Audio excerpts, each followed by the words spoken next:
So I've been thinking to know how to draw eyes for a while now. Yep, just like in every other aspect of my life. But I think I can fake better, so this week I'm going to do an intensive eye drawing study and see if I can actually improve at drawing eyes. So right now my eyes look like this. It's not that bad, it's passable. But they lack structure and knowledge of the eye parts. Well, that ends today. Like in all my studies, I started with theory, and the first question I had was how to place the eyes on a face. I don't know about you, but I'm always wondering if my eyes are in the wrong place or have the wrong size, and they usually are. But I had enough. I'm set to fix this issue once and for all. Spoilers, I didn't, but at least now I know what I'm doing wrong. I came across one of Steve Houston's lessons where he uses what he calls a whistle notch to place the eyes on a face. I like this idea a lot. It helps you visualize the depth of the eye sockets, and it also interacts with this line I talked about in a previous video that divides the side and front plane of the face. So this was the eye socket placement, right? For the eyeball position and size, I discovered something interesting. Maybe it's common knowledge, but for me it was a first. I'm not talking about the one eye space between the eyes, I already knew that. Or that the wings of the nose align with the tear duct, which is a good way to help positioning the eye. No, I'm actually referring to the width and height of the eyes. Apparently the eye will have the same height, no matter the angle we see the face. The width, on the other hand, will change. The eye further away has a shorter width. And it makes total sense, it's basic perspective. How did I never notice that?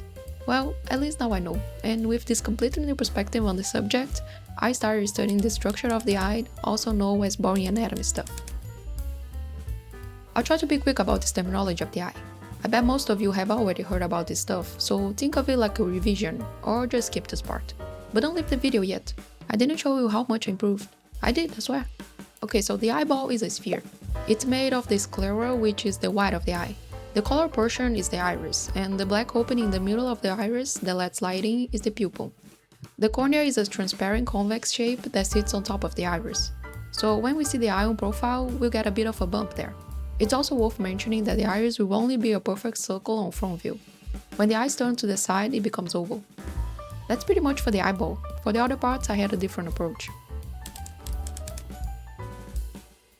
Okay, so to practice the eyelids and the tear duct, I decided it was time to actually draw my first eye since I started this. In my defense, when drawing this, I was thinking about structure. So the idea is that the eyelids wrap around the eyeball. They have a thickness as shown here, and you can divide the top lid into 3 planes and the bottom lid into 2 planes. As for the tear duct, it is located in the lower inner side of the lids and has a triangular shape. As you can see here, I continue drawing the hope it will look more like an eye and less like a bird, and that's when I noticed that when you draw the eye from the bottom view, the lower lid gets flatter, and the upper lid is gonna be more curved. And the opposite happens on the top view. The lower lid curves more and the upper lid flattens. After finishing this, I realized I desperately needed to study from someone who actually knows what they're doing, so I did a style study. I chose to study from Joshua Black's drawings.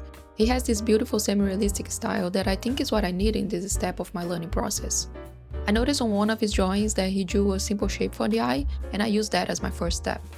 It helped me see if the overall proportion was right before drawing any further. I also like how he simplified the eyelashes into a thick line and grouped them into a triangular shape at the end. And his cross contour lines really help get a sense of the different forms, especially on the epicanthal fold, the skin beneath the brows that overlaps the top eyelid. Like on this Asian eye, you can see the epicanthal fold completely covering the top lid and part of the tear duct. Also, the cross contour shows how flatter the skin is on Asian eyes, when compared to the roundness of Western eyes. For the eyebrows, they are divided into 2 planes. The inner end has a square shape, and the outer end has a triangular shape. Overall, I think I did a pretty good job, but I needed to see if my skills improved, or if I was just a copycat. So I drew the same eyes again, and boy, I was scared. But turns out not that bad. I'm actually satisfied with the results. I hated drawing eyelashes, yes, with all my might. Why do we need them anyway? But aside from that, it was fun and way better than my first attempt.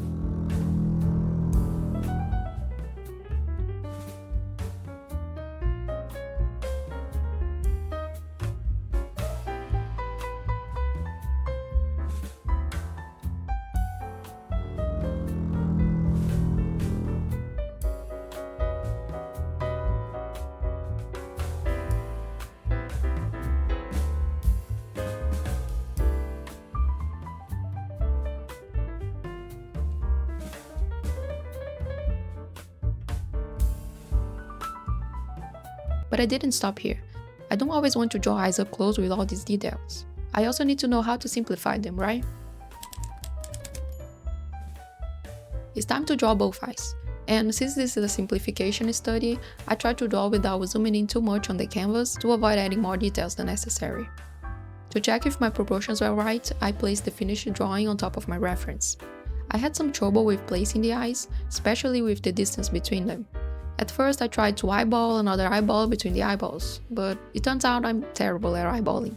So by the end I just copy and paste the same circle to make sure the distance was close enough, and that kinda worked.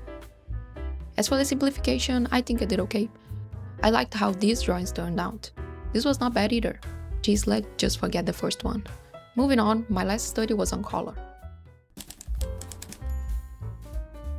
Since I was already studying Black's drawings, I also decided to try his coloring process.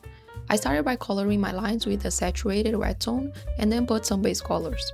I used the flat brush that comes with Procreate for this. Then I painted from shadows to light. I try not to blend the colors too much and let some brush strokes visible, as he does in his paintings. I love these lines he adds here and there, it kinda makes the painting feel sketchier, so I added on mine too. And that's the result. I think I could have made bolder choices with my colors and blended less. I'll try that on my next attempt. This time I tried drawing this old guy again, cause of his amazing puffy eye bags. I used more purple and red tones for the shadows and yellows for the light. Also had a hard time with his left eyebrow.